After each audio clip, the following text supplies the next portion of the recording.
मनीष मोर YouTube देखने वाले सभी साथियों को मनीष मोर की तरफ से आदर के राम राम। और आज अपने साथ में है डॉक्टर सचिन नरवाल।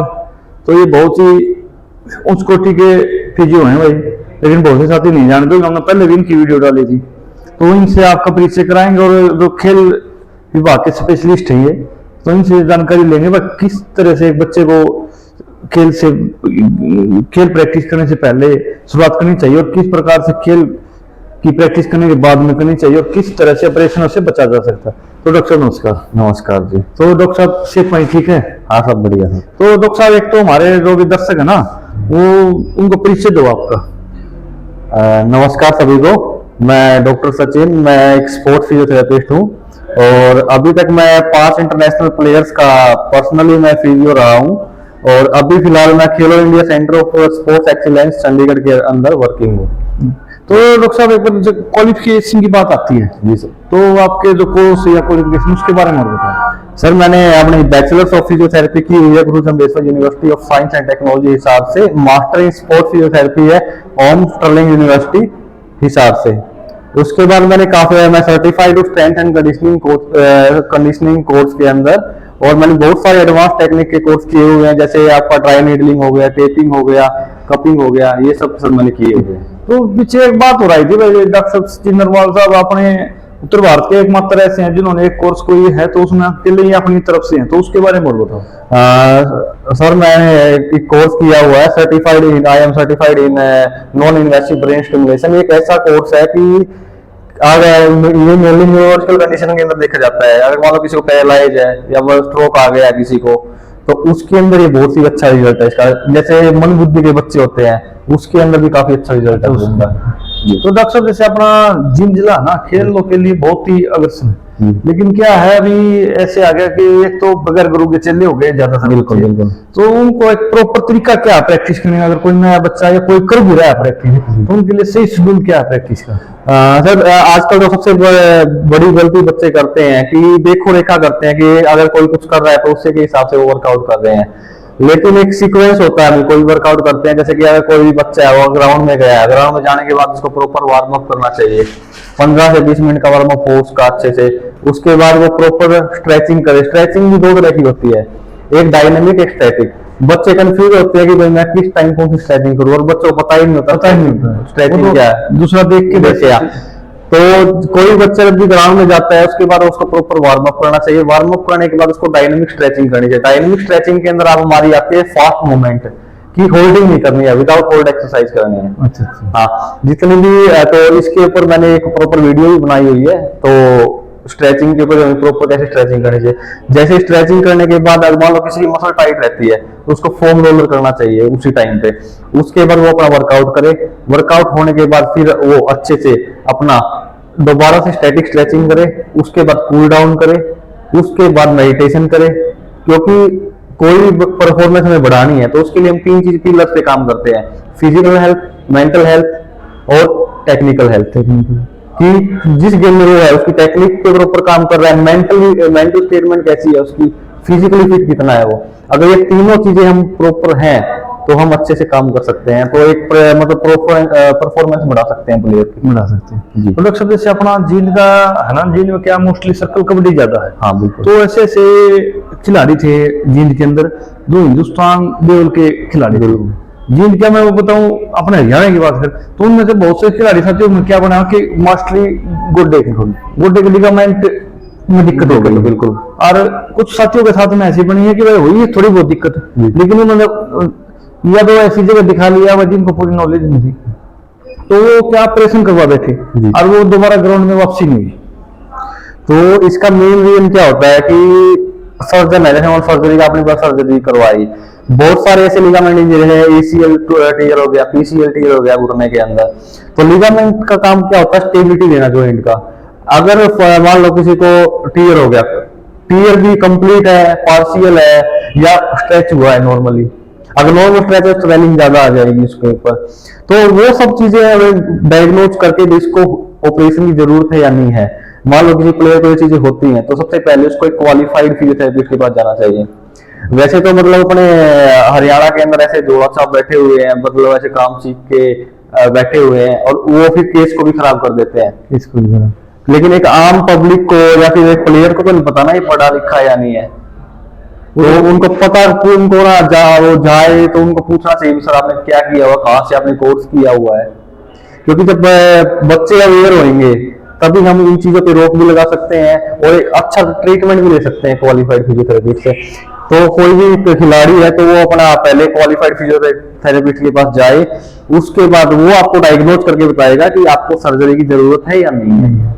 अगर वो फिजियोथेरेपी से रिकवर हो रहा है तो अच्छी बात है, और सर्जरी भी तभी कामयाब होगी अगर किसी को कंप्लीट क्लियर हो गया, तो सर्जरी भी तभी कामयाब होगी जब आपका फिजियोथेरेपिस्ट के पास आप जाएंगे, साथ में सर्जरी होगी, सर्जन ने अपना काम कर दिया ऑपरेशन करके, बट उसको डेली लाइफ में लेके आना, उसको दोबारा गेम तक लेके आना एक फिजियोथेरेपिस्ट का काम होता है। तो उसके बाद भी आपको 3 से 4 महीने फिजियोथेरेपी करवानी ही पड़ेगी, जिसको हम बोलते हैं रिहेबिलिटेशन। हाँ, रिहेबिलिटेशन भी 2 तरह का होता है, pre rehabilitation, post rehabilitation. Pre rehabilitation का मतलब ये होता है कि इंजरी से बचाव करना कि हमें इंजरी हो ही ना। पहले क्या होता है कि जैसे बहुत सारी टीम्स है, नेशनल लेवल पे है, इंटरनेशनल लेवल पे है, तो वहां पे प्रॉपर टीम की तो वर्क होता है कि किसी को इंजरी हो गई उसके बाद फिजियो के पास जाते थे। लेकिन अभी क्या हो गया भाई, इंजरी होनी क्यों है प्लेयर को, हाँ इंजरी से बचाओ, इंजरी से बचाव करो। तो वो भी एक फिजियोथेरेपिस्ट का काम होता है कि इंजरी से, तो जिसको हम बोलते हैं प्री रिहेबिलिटेशन। और पोस्ट रिहेबिलिटेशन होता है इंजरी हो गई, हमें ऑपरेशन हो गया, उसके बाद उसको रिकवरी करवाना, उसके बाद वो पोस्ट रिहेबिलिटेशन के अंदर इंजरी को रिकवरी के लिए लेके आना। तो जैसे इंजरी से बचा भी जा सकता है, बिल्कुल बचा जा सकता है। कि अगर आप एक फिजियो के पास जा रहे हैं, ठीक है, वीकली आप चेकअप करा रहे हैं, सर मेरे को मेरे बैलेंस का चेक कर लो, मेरा कोऑर्डिनेशन कैसा है, मेरी कौन सी मसल वीक है, तो एक फिजियोथेरेपिस्ट आपकी मसल्स को चेक करके जो आपकी वीकनेस है, मोबिलिटी कम है, फ्लेक्सिबिलिटी कम है, तो हम उन पे वर्क करते हैं ताकि वो इंजरी से बचा रहे। बिल्कुल, यानी कि एक फिजियो का ये भी काम होता है कि भाई देखना कि भाई इस बंदे के अंदर कौन सी कमी है, उसको पूरी करो जी। और इसको यानी कि ये कमी है तो इसको ये चोट आ सकती है, बिल्कुल, उसकी रिकवरी, यानी कि ये अच्छा फिजियो ही कर सकता है, अच्छा फिजियो ही कर सकता है। तो जैसे डॉक्टर साहब बहुत से ये केस का क्या काम रहा है आगे भाई, उन्होंने ऑपरेशन करवा लिया, बिल्कुल, एक तो आप बोल रहे कई डॉक्टर इतने क्वालिफाइड नहीं हो जाते ऑपरेशन का, बिल्कुल, क्या लिगामेंट की चोट बगैर ऑपरेशन में भी ठीक होना? बिल्कुल। अगर किसी को कंप्लीट क्लियर भी है तो वो भी हम फिजियोथेरेपी की मदद से, एक PRP होता है, प्लाज्मा रिच प्रोटीन, तो उससे भी हम वो इंजेक्शन होता है, तो वो उसके साथ साथ हम सप्लीमेंट देखे, ग्लूकोजामाइन है, कॉन्ड्रोटिन है, तो कुछ और फूड सप्लीमेंट है, उसके साथ अगर हम एक प्रॉपर एक्सरसाइज कर रहे हैं तो रिकवरी हो जाती है। तो इसका मैं एग्जांपल भी दे सकता हूँ, भिवानी से मेरे एक प्लेयर थे डिस्कस थ्रोवर, तो उनको कंप्लीट क्लियर था, हमने उनका 1.5 साल तक रिहैब करवाया, ऑपरेशन नहीं करवाया।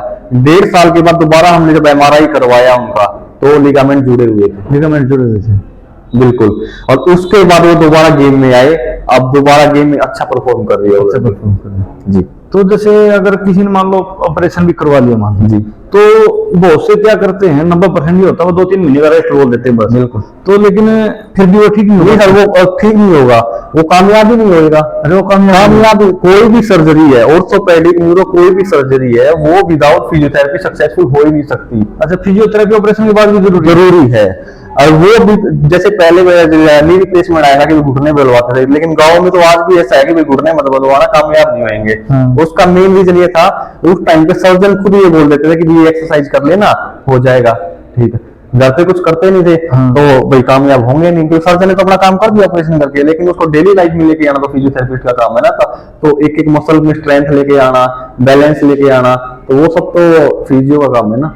अच्छा, तो वो यानी कि भाई या तो वो बताते ही नहीं, या उनको नॉलेज बिल्कुल, उनको पता होने के बाद भी वो तो इतना वो नहीं करते, गाइड नहीं करते, जिसका खमियाजा खिलाड़ी को भुगतना पड़ता। तो जैसे एक अगर स्टूडेंट, बिल्कुल, क्यों भाई मान लो कोई भी बंदा प्रैक्टिस करता तो देख क्या करता है, भाई ये अच्छा पहलवान है, ये ले रहा, तू भी ले ले, लेकिन उसको ये नॉलेज नहीं है भाई ये तेरे लेने लायक चीज है कि नहीं यार, कितनी लेनी है, बिल्कुल। तो उसके बारे में स्टेरॉइड का तो ऐसा है कि आजकल तो बहुत ट्रेंड चला हुआ है, जिम के अंदर है या स्पोर्ट्स के अंदर भी, आप किसी भी स्टेडियम में जाकर देख लेना, वॉशरूम्स में ऐसे इंजेक्शन पड़े हुए मिलते हैं, खाली इंजेक्शन। तो स्टेरॉइड का इतना चला हुआ है, और इसका साइड इफेक्ट बहुत ज्यादा है, और लाइफ टाइम कम कर रहे हैं प्लेयर इसकी वजह से। जैसे पहले जो प्लेयर्स हुआ करते, तो नेचुरल डाइट लिया करते, तो उनकी लाइफ लॉन्ग थी, वो कम से कम भी 80 साल 90 साल में निकाल दिया निकाल दिया। आजकल प्लेयर की लाइफ स्पैन क्या 50 55 60 मैक्सिमम। अब दूसरा जो गेम लाइफ थी ना वो भी पहले और की ज्यादा लंबी। लंबी अब मेरे ख्याल से 5-7 साल में ही वो प्लेयर भी बन जाता है, खत्म भी हो जाता है। इसका मेन रीजन स्टीरॉइड भी है। क्या जैसे स्टेरॉइड के बगैर भी काम चल सकता है? बिल्कुल चल सकता है। तो उसके लिए डाइट प्लान क्या रहेगा? उसके लिए डाइट प्लान क्या है कि कोई भी हमारी डाइट होती है उसके अंदर क्या क्या चाहिए होता है, जैसे कार्ब चाहिए होता है, प्रोटीन चाहिए होता है, ठीक है। तो जितना जो भी हमारी न्यूट्रिशन है, मल्टीविटामिन है, जो हमारे विटामिन चाहिए, जितने भी मिनरल्स चाहिए, तो वो एक नेचुरल डाइट से हम रिकवर कर सकते हैं। हाँ, या फिर जैसे कि आजकल प्रोटीन वगैरह आए हुए हैं, अच्छी अच्छी क्वालिटी के प्रोटीन, नेचुरल प्रोटीन आए हुए हैं, तो वो भी फॉलो कर सकते हैं। यानी कि प्रोटीन लेस प्रोटीन का कोई नुकसान नहीं है, प्रोटीन में कोई नुकसान नहीं है, अच्छी क्वालिटी है, सही क्वांटिटी में मिलेगा। हर चीज की एक लिमिट होती है। अगर हम लिमिट में अगर आप खाना भी खा रहे हैं या कोई फ्रूट खा रहे हो, अगर आप लिमिट से ज्यादा खाओगे वो भी आपको नुकसान देगा। नुकसान नहीं करेंगे जी। तो लेकिन इसका अगर मान लो आपने बताया भाई आपने एक पूरा कोर्स बना रखा है, जी, बिल्कुल। तो वो अगर कोर्स कोई भी साथी देखना चाहे तो वो कहाँ से प्रोवाइड होगा? सर अभी हम एक प्लेटफॉर्म बना रहे हैं, और एक ऑनलाइन प्लेटफॉर्म, सिर्फ मतलब ऐसा प्लेटफॉर्म है कि आज तक ऐसा कोई प्लेटफॉर्म नहीं बना है गवर्नमेंट के अंदर कि रियल में एक फिजियो की, एक डाइटिशियन की, साइकोलॉजिस्ट की, इसकी जरूरत किसको है? जो ग्राउंड लेवल पे जो बच्चा प्रैक्टिस कर रहा है स्टेडियम के अंदर वो, लेकिन ग्रामीण क्षेत्रों में, शहरों में कहीं है ही नहीं फैसिलिटी, वो गवर्नमेंट ने दी नहीं। हर स्टेडियम के अंदर बस कोच लगा रखे हैं, बट कोई फिजियो नहीं है, कोई डाइटिशियन नहीं है, कोई कंसल्टेशन है नहीं, कुछ भी नहीं है। तो हम एक ऐसा प्लेटफॉर्म बना रहे हैं कि उसके ऊपर sports surgeon, dietitian, psychologist, and conditioning coach, physiotherapist सब हम एक प्लेटफॉर्म पे फ्री ऑफ कॉस्ट प्रोवाइड कराएंगे पूरे हरियाणा स्टेट के लिए। पूरे हरियाणा स्टेट के लिए जी। इसके बाद अगर कोई अदर स्टेट का भी कराना चाहता है ऑल ओवर इंडिया, तो हमसे कंसल्टेशन कर सकता है, फ्री रहेगा, बिल्कुल फ्री रहेगा। हाँ, तो जिससे क्या है कि हमारे ग्रामीण क्षेत्रों के जो प्लेयर हैं, जो मतलब एक अच्छे लेवल पे जा सकते हैं, तो सिर्फ इस कमी की वजह से वो रह जाते हैं, तो वो कमी हम इससे पूरी करेंगे, हम तो प्लेयर्स को आगे लेके आएंगे। हम मान लो कोई भी बच्चा प्रैक्टिस करता है लेकिन उनको मार्गदर्शन करने वाला ही नहीं है। हाँ, बिल्कुल। उसने कितनी प्रैक्टिस करनी है, कितनी डाइट लेनी है, क्या क्या एक्सरसाइज करनी है, वो तो अपने बस दूसरों को देख देख के चलता रहता है। बिल्कुल बिल्कुल। और अगर उसने मान लो चलो डिस्ट्रिक्ट लेवल तक तो फिर भी चल जाता है, मान लो बच्चा आ गया, लेकिन आगे तो कंपटीशन इतना ज्यादा हो जाता है बिल्कुल कि भाई वो आगे जाना तो उनसे कुछ एक्स्ट्रा भी करना पड़ेगा उसको, और सही लाइन से करना पड़ेगा। लाइन से करना पड़ेगा, बिल्कुल। लेकिन लाइन से करेगा वो, जब उसको कोई बताने वाला होगा तभी तो कर पाएगा वो। जी सर। और खास करके अपने ग्रामीण क्षेत्र में तो इसकी बहुत ही ज्यादा कमी है। जी बिल्कुल। तो ये थे अपने साथ में डॉक्टर सचिन नरवाल। तो इनके इंस्टा आईडी भी हम आपको बता देंगे और इनका मोबाइल नंबर भी डाल देंगे। अगर किसी अच्छे साथी ने इनसे सलाह लेनी हो या इनका क्या है, अगर आप इनसे बात करोगे तो ये कई बार वीडियो कॉल के माध्यम से भी आपको उस चीज का सलूशन बता देंगे। तो डॉक्टर साहब एक बार आपकी इंस्टा आईडी और बता दो। मेरी इंस्टा आईडी है स्पोर्ट्स फिजियोथेरेपिस्ट। अगर आप वैसे भी अगर गूगल पे भी doctor Sachin Narwal sports physio निकलेंगे, लिखते ही आपको पूरी डिटेल मिलेगी उसके अंदर। हाँ, तो आप डॉक्टर साहब से संपर्क कर सकते हो। और अगर किसी भाई को कोई दिक्कत है तो डॉक्टर साहब से आप किसी भी टाइम कॉल या मैसेज कर सकते हो, ये फ्री होते ही आपका रिप्लाई जरूर देंगे। तो ये थे हमारे साथ में इंडिया लेवल के और अंतर्राष्ट्रीय लेवल तक डॉक्टर साहब कोचिंग दे चुके हैं फिजियोथेरेपी की। तो डॉक्टर साहब का बहुत बहुत धन्यवाद जो इतने कीमती विचार इन्होंने रखे। तो डॉक्टर साहब नमस्कार। नमस्कार।